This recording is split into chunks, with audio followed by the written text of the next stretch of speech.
Hello friends, good morning. Welcome to ask spoken English academy. मी आरती वाके एक नवीन video घेऊन तुमच्या समोर आली आहे. आता आपण टेन्सेसची सीरीज बघत आहोत. त्याच्यात पहिल्यांदा आपण सिंपल प्रेझेंट टेन्स संपवलं, त्याच्यानंतर सिंपल पास्ट टेन्स मध्ये ऑलरेडी आपण 2 व्हिडिओ बघितलेले आहेत ज्याच्यामध्ये सेंटेन्सेस कसे होतात.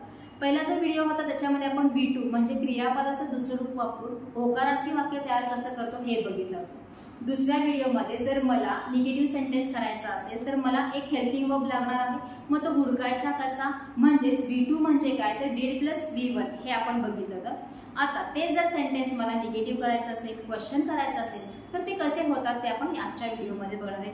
ऑलरेडी आय टोल्ड यू की सिंपल पास्ट टेन्स हे जवळचा भूतकाळ किंवा लांबचा भूतकाळ सांगण्यासाठी, म्हणजेच जी क्रिया आता थोड्या वेळापूर्वी झालेली आहे ती सांगण्यासाठी किंवा खूप लांबचं जे आहे टाइम ते सांगण्यासाठी सुद्धा वापरलं जातं. तर त्याचं सेंटेन्स करत असताना आपण प्रत्येक वेळेस जेव्हा जेव्हा अफर्मेटिव्ह सेंटेन्स लिहितो तेव्हा क्रियापदाचं दुसरं रूप म्हणजेच V2 past form of verb use केलेला आहे.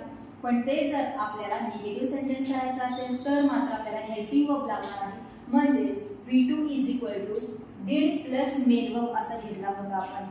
did हे helping verb simple past tense मध्ये वापरलं जातं आणि जेव्हा जेव्हा did हा हेल्पिंग वर्ब येणार आहे त्याच्यासोबत V2 न घेता आपल्याला क्रियापदाचं पहिलं रूप घ्यायचं आहे.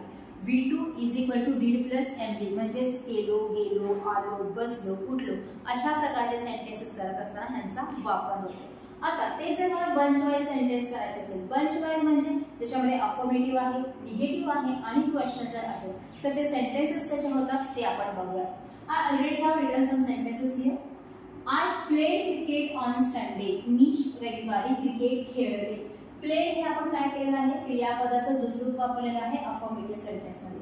ते जर सेंटेन्स मला निगेटिव्ह करायचं असेल तर मला तिथं कंपल्सरी हेल्पिंग वर्ब लागणार आहे. म्हणून मी त्याची फोल्ड केलेली आहे. प्लेड म्हणजेच काय आहे तर did प्लस प्ले आहे. आता मी हे ब्रॅकेट मध्ये जे सेंटेन्स केलेलं आहे ते तुम्हाला लिहायची गरज नाहीये, पण तुम्हाला समजायला पाहिजे की नक्की आपण did कुठून घेतला. हे ऑलरेडी ऍक्च्युली आपण मागच्या व्हिडिओमध्ये बघितलेलंच आहे, तुम्ही अजून बघू शकता. पण तरी सुद्धा इथं समजायला पाहिजे म्हणून मी लिहिलेलं आहे I did play cricket on Sunday. मग तुम्ही म्हणाल मॅडम हे लिहायची गरजच नाही, डायरेक्टली आपण did का सेंटेन्स करू शकत नाही. बेसिकली सिंपल पास्टचे अफर्मेटिव्ह सेंटेन्स मध्ये कंपल्सरी did न घेता V2 घ्यायचं असतं, त्यामुळे आपण did वापरून घेऊ शकत नाही. आणि जर आपण did हा हेल्पिंग वर्ब यूज करून V1 वापरला, वाक्य जरी बरोबर असलं तरी त्याचं असं होतं की तुम्ही त्या गोष्टीवर किंवा त्या क्रियेवर स्ट्रेस करत आहात हे त्याच्यातनं समजतं. आणि इन जनरल सेंटेन्सेसमध्ये प्रत्येक वेळेस आपण स्ट्रेस करत नसतो, असे सांगत असतो, तेव्हा आपल्याला V2 वापरायचं. सो प्ले म्हणजेच काय आहे तर did प्लस प्ले. मग सेंटेन्स असा झाला I did play cricket on Sunday. मी रविवारी क्रिकेट खेळले. दोन्हीचाही अर्थ एकच आहे, फक्त चेंज कुठं झालेला आहे तर प्लेस क्रियापदाचं जे दुसरं रूप आहे त्याच्याऐवजी आपण did आणि क्रियापदाचं पहिलं रूप घेतलेलं आहे. हे आपल्याला फक्त समजण्यासाठी म्हणून घेतलेलं आहे. At the time of making bunch wise sentences और affirmative sentence we need not use this. आपल्याला ते यूज करायची गरज नाही. मग आता आपल्याला हेल्पिंग वर्ब भेटलेला आहे, इव्हन आपल्याला मेन वर्ब भेटलेला आहे. जसं निगेटिव्ह सेंटेन्स करत असं आपल्याला फक्त नॉट ऍड करायचं आहे आफ्टर हेल्पिंग वर्ब, तो लगेच सेंटेन्स निगेटिव्ह मध्ये कन्वर्ट होतो. जसं की I did not play cricket on Sunday. मी रविवारी क्रिकेट खेळले नाही. क्रिकेट खेळले नाही. प्रश्न करत असताना आपल्याला काय करायचं आहे, हेल्पिंग वर्ब फर्स्टला घ्यायचं आहे, त्यामुळे did पहिल्यांदा आलेला आहे आणि क्रियापद हे सब्जेक्टच्या नंतर घेतलेलं आहे. लास्टला क्वेश्चन मार्क येणार आहे. Did I play cricket on Sunday. मी रविवारी क्रिकेट खेळले का. आणि तो जर सेंटेन्स आपल्याला निगेटिव्ह करायचा असेल तर again we have to add not. So did I not play cricket on Sunday. मी रविवारी क्रिकेट खेळले नाही का. 4 सेंटेन्सेस कसे झाले, रविवारी मी क्रिकेट खेळले, मी रविवारी क्रिकेट खेळले नाही, मी रविवारी क्रिकेट खेळले का, मी रविवारी क्रिकेट खेळले नाही.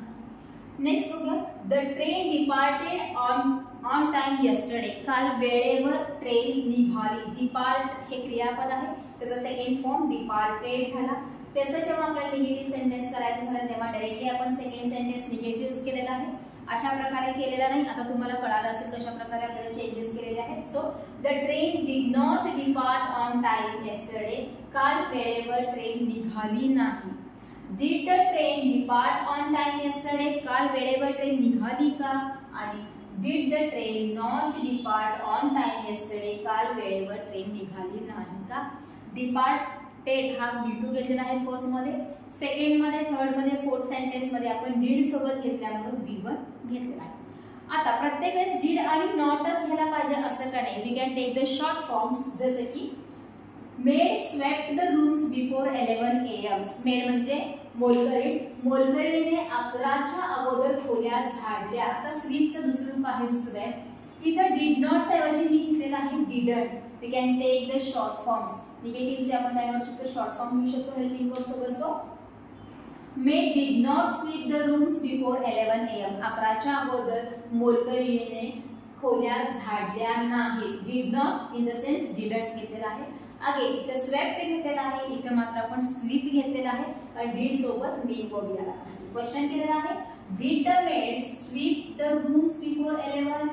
मेडनी म्हणजे मोलकरीणीने 11च्या अगोदर खोल्या झाडल्या का? आणि didn't the maid sweep the rooms before 11 AM. 11च्या अगोदर मोलकरीणीने खोल्या झाडल्या नाहीत का? Swept is the second form आणि स्वीप सोबत आपण डिड वापरलेला आहे. Next is the last one today. All 11 students got 85 marks out of 100 this time.